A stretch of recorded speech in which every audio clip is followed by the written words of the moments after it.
In the final breath of the 19th century, as the world's great empires carved their ambitions across distant continents, a storm was rising in the islands of the Pacific. A storm made of yearning, rebellion, sacrifice, and an unstoppable desire for freedom. This is the story of the Philippine-American War, a clash born from broken promises, fiery dreams, and a people who refused to kneel. It begins in 1898, when Spain's crumbling empire was struggling to hold on to its last colonial jewels. For more than 3 centuries, the Philippines had lived under Spanish rule, and through those centuries, resistance simmered like embers waiting for the right wind. When revolution finally burst forth in the 1890s, Filipinos rallied behind a young and determined commander, Emilio Aguinaldo, who carried their hopes like a banner. They believed Spain's grip would finally loosen. And then, another power entered the game. The United States, fueled by expanding ambition and stirred by a desire to become a global empire, waged war against Spain. In that war, American leaders promised the Filipino revolutionaries partnership and freedom. They would fight a common enemy, kick out the old colonizer, and then, according to the Filipino understanding, the islands would rise as an independent nation, free at last. That was the dream. But dreams, as history often teaches, can be shattered by the cold weight of politics. When the Americans defeated Spain, they turned not to their allies, but to diplomacy. In the Treaty of Paris, the United States purchased the Philippines from Spain for $20 million, as if an entire nation of people could be transferred like property. Shock spread across the archipelago. To the Filipinos, it felt like betrayal layered upon betrayal. Only months earlier, they had declared independence, raised their flag, and birthed the First Philippine Republic. They believed they had finally stood up as a sovereign people. But now a new foreign power claimed to own their land. Tension cracked the air, miscommunications piled up, trust eroded. And on a February night in 1899, a single gunshot fired near Manila lit the fuse of a conflict that would consume the islands for years. No one knew exactly who pulled the trigger, but its echo changed everything.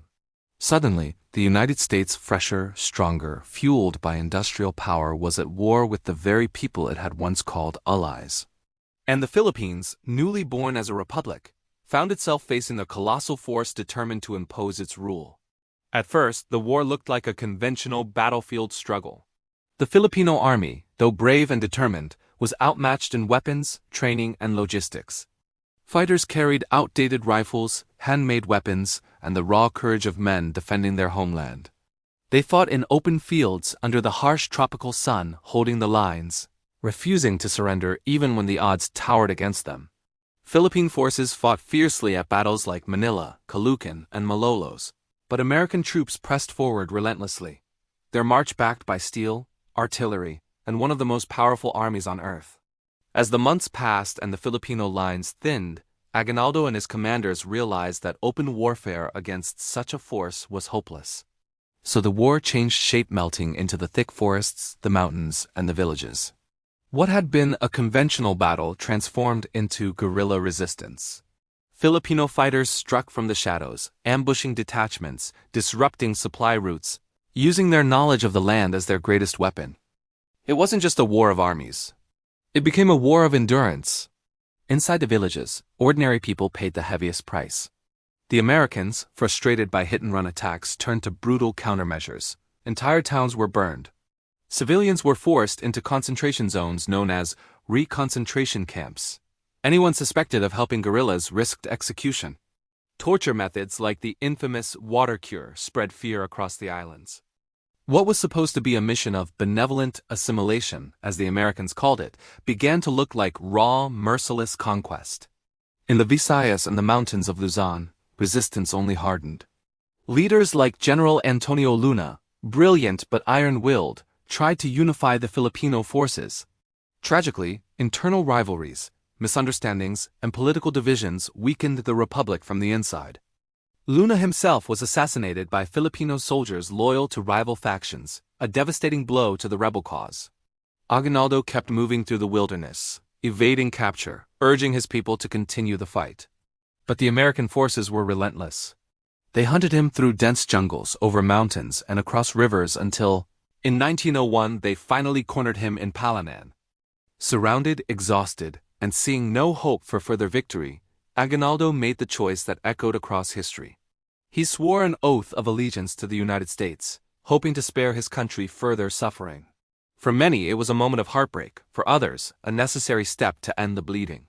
But even with Aguinaldo captured, the war did not end.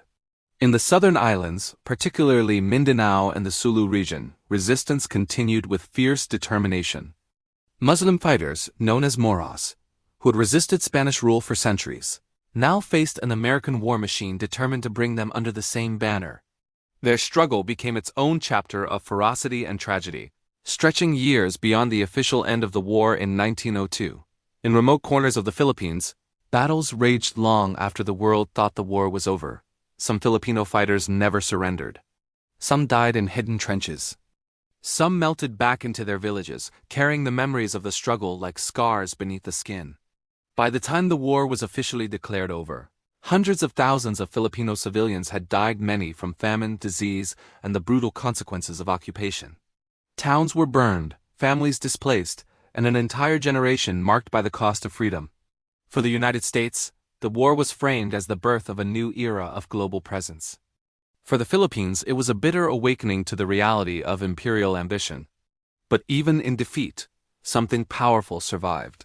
The dream of independence refused to die. The war planted seeds of national identity that grew stronger with every passing year.